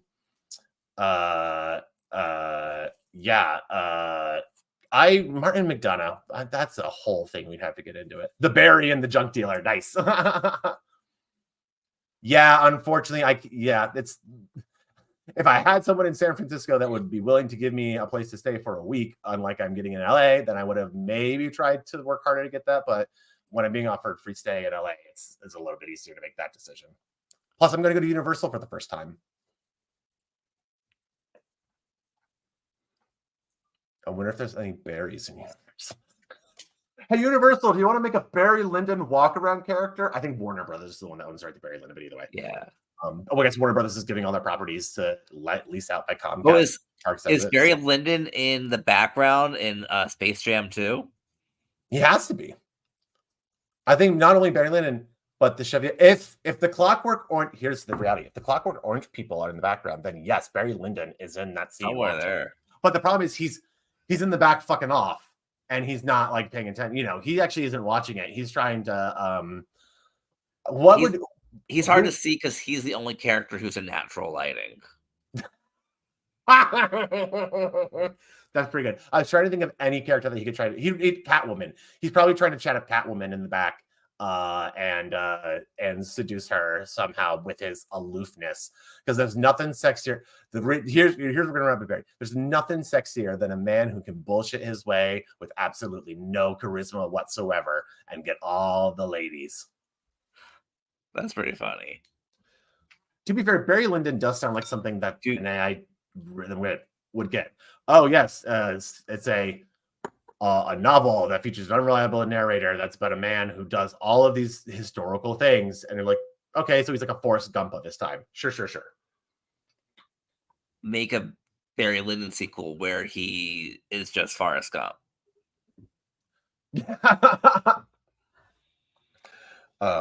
Got to meet the king again. Life is like a deck of cards. You never know what hand you're gonna get dealt. So there I was with the Chevalier traveling around, and then we meet this guy. His name's Frederick. They call him Great, but I just thought he was real tall. That's what impressed me the most. Also, he kept hitting on me.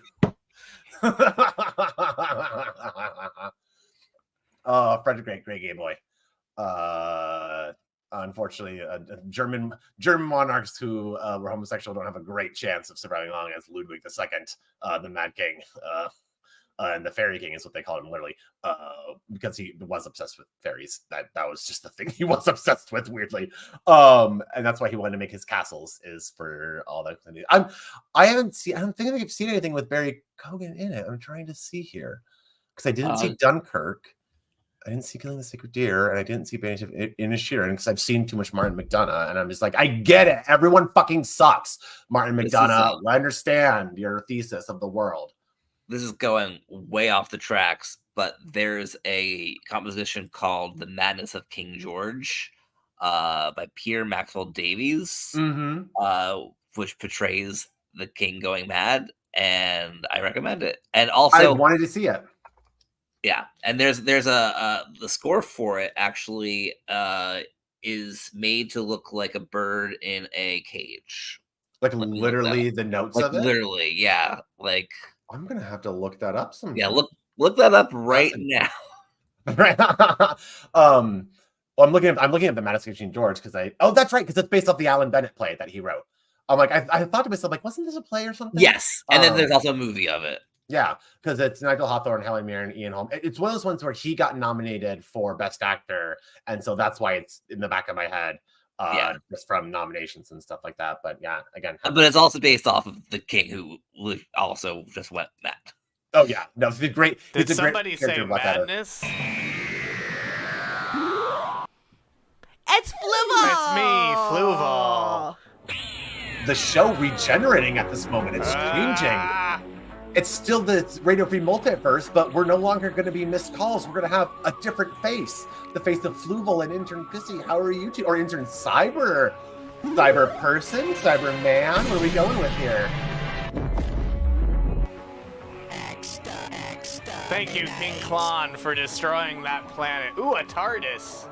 Ooh, wait a minute. I have a USB TARDIS somewhere here, but I don't know where it's hiding. Oh my god, that's right. We still have yakety sax, no matter what the theme is. Oh no, this TARDIS is oh my god, it's tethered. The TARDIS is tethered. We can't. We're trapped. Oh god, this has never happened before in the history of TARDIS. Thank you for that explain, Lena 316. Hey, Blogtoven, how's your studying of Doctor Who go? What season are you up to? Oh yeah. I'm on the 18th season, the final season with the 4th Doctor. And Fluval, how many questions will be on the first 18 seasons? Well, more than one. More than one wanted now? to increase the suffering. Good. Yeah, I looked it over. Multiple will touch on things from earlier in this show. Cool. Dr. Wah? I hope I know Dr. just enough bullshit from this. Even I've watched it enough, but it's not.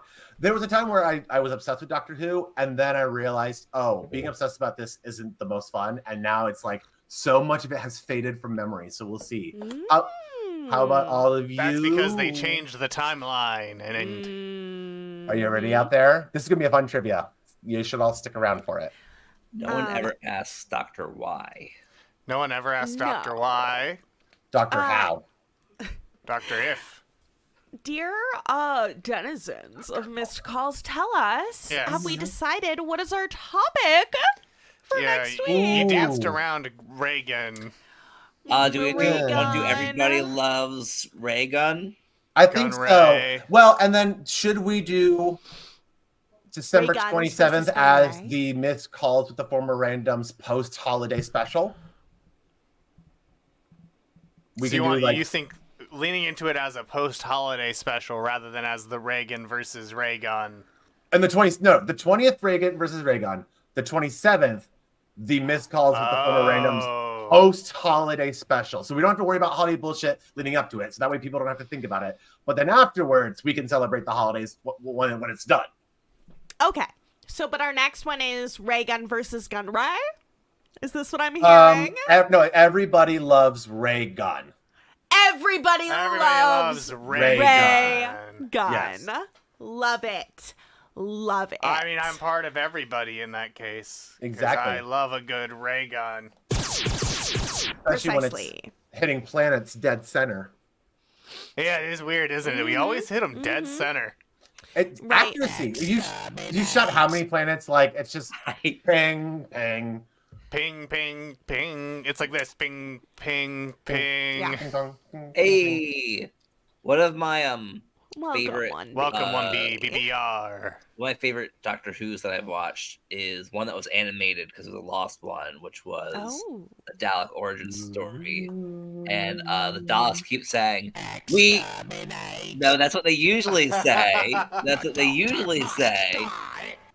But this time they kept saying, "We are at your service." Magic missile. Weird. Ooh, very strange. Very strange and very unsettling. I prefer when our arch evil characters remain so. I do too. Now, if you were a Time Lord, we can end on this one. This will be our if you were a Time Lord, what signature bullshit item would you have attached to your clothing? What would be your signature little weird thing that was like their little fucking thing? You can pick what would be your special hat? There we go. Oh, or okay. My Sonic hat. Accessory. A Sonic hat, yes. Okay. I love that. I got mine. I would have a Sonic soundboard. I would have a different playing card every time I did an adventure. I'd go and then when the deck's over, my time as the Doctor is done. I like that. 52 Except days. what Joker, a wild card. Oh, I can regenerate again. And then it's Caesar Romano. What would be yours? Blocked open. I still not. Maybe this is later Doctor Who stuff, but my only thing I can think of looking at my shelf of items is a Buttergirl bell. I like the Buttergirl bell. Great, amazing, and you have packs of butter in your pocket that you can hand out to people, like the jelly babies. Oh, the jelly babies. Yeah, it'd be like butter packs. Yeah. The Doctor was very dedicated to matter consumption with the Fourth Doctor. That is true. Which also Reagan loved. Yeah, it's true. Well, Reagan loved jelly beans. But it's time for this show to regenerate. Rap music, Nancy and I, comment. Into trivia! Everyone stick around! Mr. Gorbachev, tear down this trivia.